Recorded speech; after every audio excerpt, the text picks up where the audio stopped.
As you have looked at my winter garden, it looked pretty dead, and now today we've got, well, the daffodils are still up, and they're starting to fade a little bit, but they've been up for 3 weeks at least. And I'm going to say something right now about daffodils versus tulips. Daffodils continue to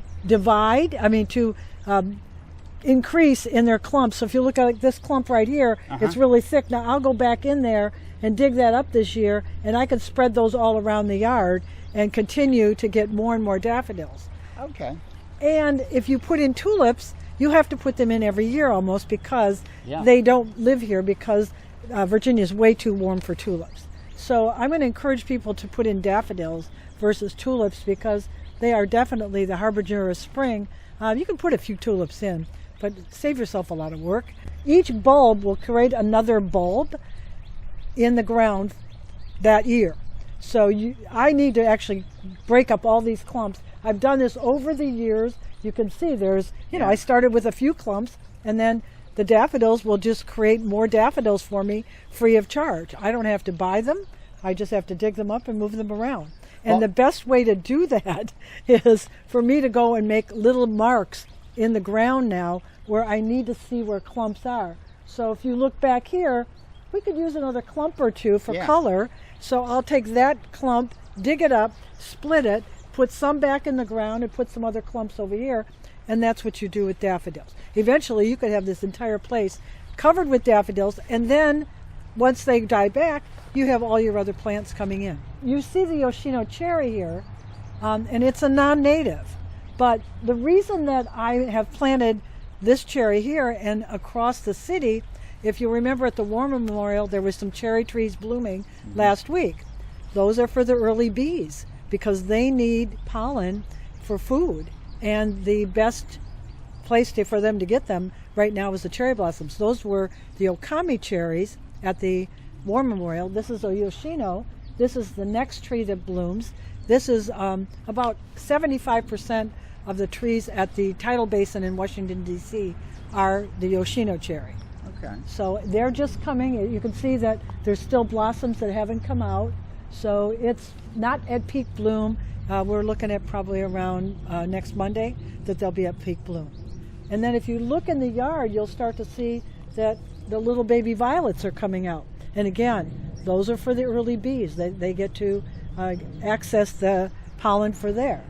And then the next thing that'll be coming out are the wild strawberries that are going to be pollen. So each one of those successions is going to take care of our bees and our pollinators that we need for everything in our lives, but more importantly, they need the food to survive.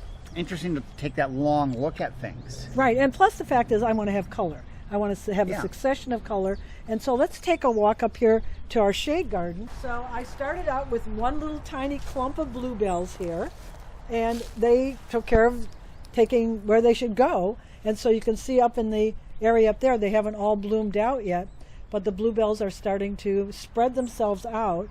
And then you can see the May-apples are starting to come out, as well as some of the ferns and other of the plants that are just starting to emerge. Some of these are what we call ephemerals.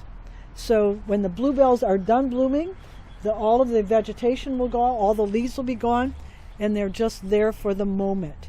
And same with the May-apples and many other things. And then if we look over here, you see there's hardly anything right there. It's just a lot of leaves, right?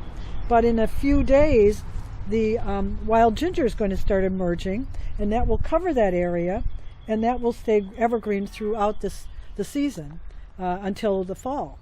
And what's great about that is it controls weeds, and it also has medicinal properties that we can use, and also it's for the pollinators. So every one of these plants is coming out and doing different things throughout the year. We'll see the azaleas will be blooming in a few weeks. The dogwood is just starting to look like it's ready. The redbud behind you is going to get ready. So I try to do a succession of colors. I try to do a succession of scents so that you can smell the flowers. And so we're seeing that scent from the witch hazel, from the different flowers that are coming through. This nest box is we have it here for chickadees, because I have a very small hole for that, and I can open this up and look in here, and nothing's happening yet. And it's tough to get chickadees because chickadees need so many caterpillars in order to feed their young. And we have oak trees, but we have to be careful with making sure that they have enough food for their young. They feed their young 100% on caterpillars, and so they need about 5,000 caterpillars just to feed one nestling, one group of nestlings. So as you know, we've always had water for the birds throughout the winter, and we had hundreds and hundreds of birds here over the winter coming in constantly to use the water, and also the water in the pond. As I've told you before, we have a spring under our garage that gives us fresh water on a really regular basis to keep the pond full. And our fish are still kind of not doing anything. They hide under the bridge for the most part. But we also do a little bit of feeding. We have this feeder that is just for small birds. The little sparrows and the bluebirds and things like that, because they can get into this one. Whereas the blue jays and the crows and the grackles, they're going to come in, and we throw some seed on the ground on occasion for them. So we try to keep them happy as well. So that's our yard today, and another couple weeks it'll be totally different. Totally different. Yep, absolutely. So our best days, and I always invite people to come in, and we'll put a sign out in front of the yard. Come on in for a tour.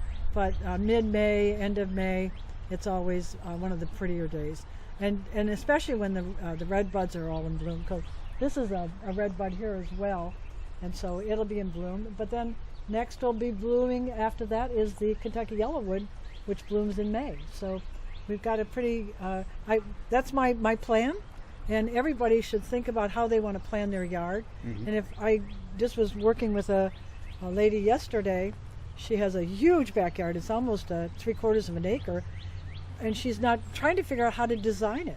And so if you look at our yard, of course there's no grass, but more importantly, we've divided it into rooms so that you are going across the bridge into a different part of the yard, and then you go under an arbor and you go into a different part of the yard, which makes it interesting. Yeah. So when you have a big yard open with all grass, and it's not very interesting because it's all there. It's just black.